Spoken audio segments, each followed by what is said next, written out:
Hi hello welcome back to mommy baby care tips. ఇవాళ video వచ్చేసి ఏంటంటే 5 మంత్స్లో బేబీకి ఫుడ్ పెట్టొచ్చా, ఫుడ్ అలవాటు చేయొచ్చా అనేది మన సిస్టర్స్కి డౌట్ అనమాట. ఆల్రెడీ దీని గురించి వీడియో షేర్ చేశాను. రీసెంట్గా మన సిస్టర్ ఈ క్వశ్చన్ అడిగారనమాట, మిల్క్ తక్కువ వస్తున్నాయక్క, సో పెట్టొచ్చా 5 మంత్స్ ఎండింగ్ నుంచి ఇట్లా అడిగారనమాట. సో మనం దీని గురించి వీడియోలో క్లియర్గా తెలుసుకుందాం. వీడియోలోకి వెళ్ళిపోయే ముందుకు మన ఛానల్ అయితే సబ్స్క్రైబ్ అయితే చేసుకోండి, పక్కనే ఉన్న బెల్ ఐకాన్ అయితే క్లిక్ చేయండి. నేను పెట్టే ప్రతి వీడియో కూడా మీకు ముందుగా నోటిఫికేషన్ రూపంలో రావడం అయితే జరుగుతుంది. ఏదైనా సందేహాలు ఉంటే కింద కామెంట్ చేయండి, తప్పకుండా నేను మీకు రిప్లై ఇస్తాను. ఇక వీడియోలోకి అయితే వెళ్ళిపోదాం.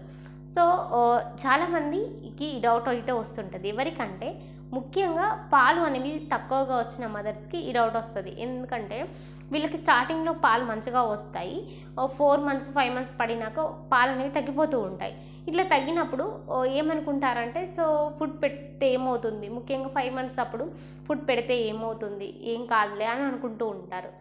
అయితే రీసెంట్గా మన సిస్టర్ ఈ క్వశ్చన్ కూడా అడిగారన్నమాట. అక్క 5 మంత్స్ ఎండింగ్ కదా, పెట్టొచ్చా అని అడిగారన్నమాట. సో మనకి ఒకవేళ అన్ఫార్చునేట్లీ పాలు కనుక తక్కువగా వస్తూ ఉంటే డెఫినెట్లీ మనం న్యాచురల్గా కొన్ని టిప్స్ యూజ్ చేయొచ్చు. సో ఎలాంటి టిప్స్ యూజ్ చేయాలి అనేది కూడా నేను వీడియోస్ షేర్ చేసి పెట్టాను. అవి కావాలంటే డిస్క్రిప్షన్లో కానీ ఎన్నికల్లో ఇస్తాను, చూడండి. సో ఆ టిప్స్ మీరు ఫాలో అయితే డెఫినెట్లీ మీకు పాలు ఇంక్రీజ్ అవుతాయి. కానీ మీరు 5 మంత్స్లో అయితే ఫుడ్ బేబీకి పెట్టకూడదు. అంటే ఫుడ్ మీన్స్ ఉగ్గు అట్లా పెట్టకూడదు అనమాట.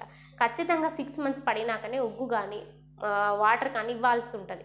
ఎందుకంటే బేబీ యొక్క పేగులు అనేవి చాలా సెన్సిటివ్గా ఉంటాయి. సో పూర్తి అభివృద్ధి అనేది బేబీకి చెంది ఉండదు. సో అట్లాంటి టైంలో మనం బేబీకి కనుక ఫుడ్ పెడితే, అంటే 5 మంత్స్లో 4 మంత్స్లో బేబీకి ఫుడ్ పెడితే అది డైజెషన్ కాదు. సో డైజెషన్ కాని పక్షంలో చాలా ప్రాబ్లం ఫేస్ చేయాల్సి వస్తుంది. కాబట్టి మీరు ఖచ్చితంగా 6 మంత్స్ దాకా ఆగాలి. 6 మంత్స్ నుంచే బేబీకి ఫుడ్ కానీ లేకపోతే వాటర్ కానీ ఇంకా వేరే ఏమైనా పెట్టొచ్చు. సో పెట్టేటప్పుడు కూడా డైరెక్ట్ రైస్ పెట్టకుండా మెత్తటి ఉగ్గు పెడుతూ కొంచెంగా ఘన పదార్థాలను అలవాటు చేయాలన్నమాట. అంటే రైస్, నార్మల్గా కార్డ్ లేకపోతే కర్రీస్ అవన్నీ కూడా కొంచెంగా అలవాటు చేస్తూ వెళ్ళాలన్నమాట.